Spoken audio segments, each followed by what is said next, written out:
जय हिंद। जिस वीडियो में हम आपको आईपीसी और सीआरपीसी में अंतर बताए थे, उसके बाद हम आपको बता दिए थे कि एफआईआर, जीरो एफआईआर और चार्जशीट में क्या होता है। फिर हम आपको बताए थे कि फर्जी एफआईआर से कैसे बचा जाता है। देखिए, ये एफआईआर को लेकर 4 कंडीशन बनते हैं। पहला कि पुलिस स्टेशन में आपका एफआईआर ही कोई ना लिखे। दूसरा कि आप ही के नाम पर कोई फर्जी एफआईआर लिख दे, और अगर फर्जी एफआईआर लिख दिया तो आपकी अगर नौकरी लगने वाली है तो उसके क्या असर पड़ेगा। और आप ऑलरेडी नौकरी कर रहे हैं किसी सरकारी नौकरी में और आपको इधर किसी केस में नाम डाल दिया तो उसमें क्या होगा। तो इन चारों कंडीशन को समझिए। सबसे पहले समझते हैं कि पुलिस एफआईआर नहीं लिखती है तो क्या होता है।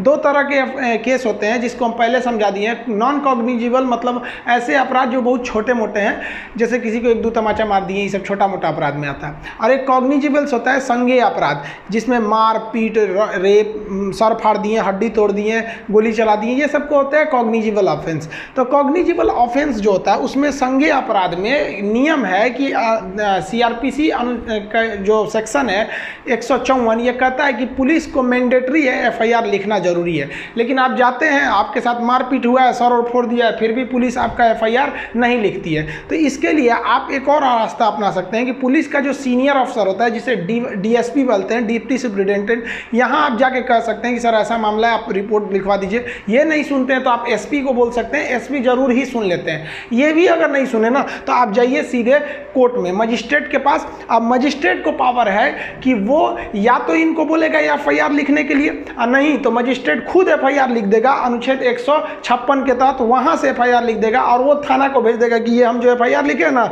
इसको तुम अपने डायरी में उतार के जांच करो। और अगर आप यहां भी शांत नहीं हुए ना तो इसी मजिस्ट्रेट से कहिएगा कि ये मेरा एफआईआर आप लिख दीजिए, और वो जो पुलिस वाला एफआईआर नहीं लिखा है उसके खिलाफ भी कंप्लेन कर दीजिए। और उसके लिए सीआरपीसी की धारा 166A आता है। तो 166A के खिलाफ आप पुलिस में भी कंप्लेन कर सकते हैं। तो पुलिस वाले अगर ज़्यादा नहीं सुनते हैं ना, ये लोग थाना में बैठ के अपने आप को बहुत ज़्यादा होशियार समझने लगते हैं। तो आप कोई छोटा मोटा भी वकील लेके चले जाइएगा ना तो ये लोग शांत हो जाते हैं। नहीं तो आप आराम से कहिए, if you will not return my FIR then I will take legal action against you by honourable High Court under the section 166A। वो समझ जाएगा कि भाई पहुंचा फकीर है, इसका लिख दो।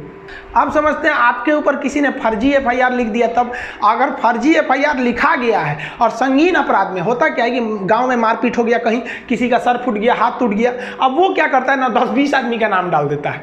अब उसमें नाम डाल दिया तो भाई उसके साथ जो अपराध हुआ है वो संगीन है, उसमें आपकी गिरफ्तारी होगी बिना आपको वारंट दिखाए। छोटे मोटे अपराध नॉन कॉग्निजिबल में आप पुलिस से मांग सकते हैं वारंट, लेकिन कॉग्निजिबल में पुलिस वारंट नहीं दिखाएगी, उठा ले जाएगी एफआईआर हो गया है। तो उसने तो उसको मारपीट हुआ है, लेकिन आप नहीं थे, आपकी दुश्मनी थी या फिर जलता था तो आपका नाम दे दिया उसमें, तो वो फर्जी एफआईआर है। तो अब आपको पुलिस खोजने लगेगी, उठा ले जाएगी, तो आपको गिरफ्तारी का खतरा हो गया है। तो इसके लिए क्या कहिए, आप अपने किसी संबंधी को, पिताजी या किसी को भी आप डीएसपी ऑफिस या फिर एसपी ऑफिस में ले जाइए, वहाँ आप दस्तावेज दीजिए, प्रूफ दीजिए कि हाँ सर ये जिस समय घटना हुई थी वो इस समय नहीं थे। आप अगर नहीं इन्वॉल्व थे तो कोई ना कोई तो प्रूफ होगा ही आपके पास कि उस समय हम यहाँ थे। मान लीजिए आप किसी दोस्त के पास थे तो उस दोस्त को ले जाके आप अपने पिताजी के साथ या किसी दूसरे के साथ इन लोग के पास भेजिए। ये नहीं कि अपने चल जाए, साहब हम नहीं थे तो उठा के डाल देगा सभी, सब अपने में मिले रहते हैं सब। तो इन लोग को आप ले जाके कर सकते हैं। एसपी बहुत अच्छा से सुनते हैं, क्योंकि एसपी को खरीदना बहुत बड़ा, वो बहुत बड़े बड़े लोग का, फिर यहाँ मंत्री लोग का सोर्स चलता है एसपी के पास, नॉर्मल आदमी का नहीं चल पाता। तो ये आपकी बात को सुन सकते हैं। और इन लोग के पास, दोनों लोग के पास ऑर्डर होता है कि नो अरेस्टिंग का आदेश जारी कर सकते हैं, अभी इन्हें अरेस्ट नहीं किया जाए।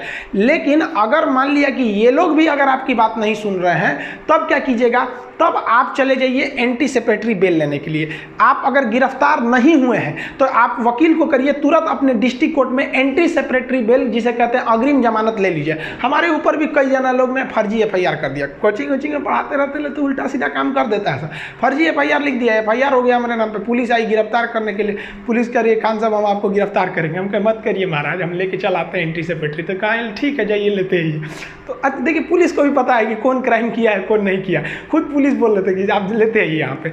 तो हम गए वहाँ पे, देखिए हमारा ही फोटो है, शायद यही कपड़ा भी पहने हैं क्या, नहीं दूसरा है, मिलता जुलता है। तो वहाँ पुलिस के वहाँ गए कोर्ट के पास, तो जज पता है, देखिए कानून अंधा होता है, जज अंधा नहीं होता है, सब समझता है। तो हमको एंटीसिपेटरी बेल दे दिए, तो हम एंटीसिपेटरी बेल लेके आ जाएंगे ना। अब पुलिस के सामने घूमते रहेंगे तो पुलिस गिरफ्तार नहीं कर सकती हमको। अब पुलिस केवल सबूत इकट्ठा करेगी या जज को दे देगी, वहाँ पर एंटीसिपेटरी बेल आपके पास रहना चाहिए। लेकिन क्या होगा कि आप एंटीसिपेटरी बेल भी नहीं लिए हैं, आप पुलिस, डीएसपी, एसपी भी आपकी बात नहीं सुने, आप कहीं घूम रहे हैं, आपको पुलिस पकड़ ले गई। अब तो डाल देगी जेल में। जब जेल में डाल देगी तो उसके लिए भी आपको बेल लेना पड़ेगा। आप उसके लिए भी बेल ले सकते हैं, उसे कहते हैं रेगुलर बेल। ये थोड़ा लंबा प्रोसेस होता है। एंटीसिपेटरी आसान होता है, तुरंत मिल जाता है कि भाई साहब हम नहीं किए हैं जज साहब, हमको थोड़ा समय दे दीजिए, हम आपको हम जब तक हम अपनी बेगुनाही का सबूत आपके पास लाएंगे। तो आपको जो है ना बेल आराम से मिल जाता है। लेकिन इसके बावजूद ना आप बेल मिल जाना मतलब ये कहाँ का नियम है कि आप निर्दोष है ना, मौत आपका अभी भी है, बस बेल का मतलब कि इसे गिरफ्तार मत कीजिएगा, कोर्ट आदेश दे देती है। अब आपको साबित करना पड़ेगा कि नहीं ये फर्जी एफआईआर है। तो इसके लिए दो रास्ते, आप दोनों के बीच में कॉम्प्रोमाइज कर लीजिए कि देख भाई हमको काहे लिए फंसा रहा है, उल्टा सीधा हम नहीं थे। कभी कभी अज्ञानता में भी लोग जब किसी को मार धाड़ कर दीजिएगा तो बहुत गुस्सा में रहता है, जो मिलेगा नोच लेगा, उसको नाम डाल देता है, बाद में उसे भी एहसास होता है कि नहीं ये व्यक्ति नहीं था। तो कॉम्प्रोमाइज कर लेते हैं लोग, तो यहीं पे खत्म हो जाता है। लेकिन कॉम्प्रोमाइज नहीं करेगा ना, तब आप जाइएगा, देखिए यहाँ लिख दिया सीआरपीसी की धारा 482, इसके तहत आप हाई कोर्ट जाइएगा। देखिए भले ही हम सुप्रीम कोर्ट का फोटो लगा दिए, लेकिन हाई कोर्ट जाना पड़ता है 482 के तहत। और हाई कोर्ट में आप अपने लीगल दस्तावेज दीजिएगा कि देखिए सर ये हमको फर्जी एफआईआर में फंसाया है, हम उस वक्त नहीं थे।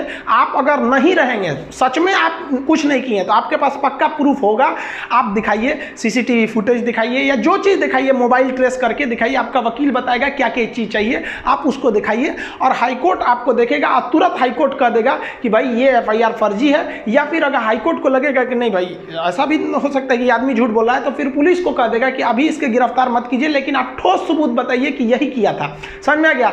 और अगर आप पे कोई फर्जी कर दिया है और कॉम्प्रोमाइज भी नहीं कर रहा है, तब तो आप कंफर्म जाइए सीआरपीसी की धारा 482 के तहत हाईकोर्ट में, और हाईकोर्ट बढ़िया से उन्हें खंगालेगा। इतना आप विश्वास रखिए कि अगर आपने किसी पर गंभीर रूप से नहीं मारा पीटा है तो वो कहीं ना कहीं वो पकड़ा जाएगा हाईकोर्ट में। हाईकोर्ट वाले बहुत पहुंच वाले होते हैं। और उसके बाद अगर वहां पकड़ाया, कॉम्प्रोमाइज नहीं किया, फर्जी के बाद भी ऐंठ रहा है, तब वहां आप करिए 500 सेक्शन 500 के तहत उस पर क्या कर दीजिए, मानहानि का दावा ठोक दीजिए। और 211 के तहत उसी पर मुकदमा ठोक दीजिए कि ससुरा हमको फंसाया, हमारा इज्जत खराब किया, समय बर्बाद किया, इसको भी ले जाइए। तो जब आपको कॉम्प्रोमाइज कर ले रहा है डिस्ट्रिक्ट लेवल तक ही, तब आराम से रखिए। हाई कोर्ट ले गया तो फिर उसको भी नहीं छोड़िए। इतना समझिए कि सत्य परेशान हो सकता है, पराजित नहीं हो सकता है, कुछ भी हो जाए। देखिए सुशांत सिंह मैटर का भी 2 महीना तक लेट हुआ, लेकिन अभी सीबीआई जांच लग गई है, वो भी कहीं ना कहीं निर्णय पे आ जाएगी। तो इस तरह से आप समझे कि पुलिस लेवल पर या फिर डिस्ट्रिक्ट लेवल पर या हाईकोर्ट लेवल पर किस तरह से अपने ऊपर किए गए फर्जी एफआईआर को आप निरस्त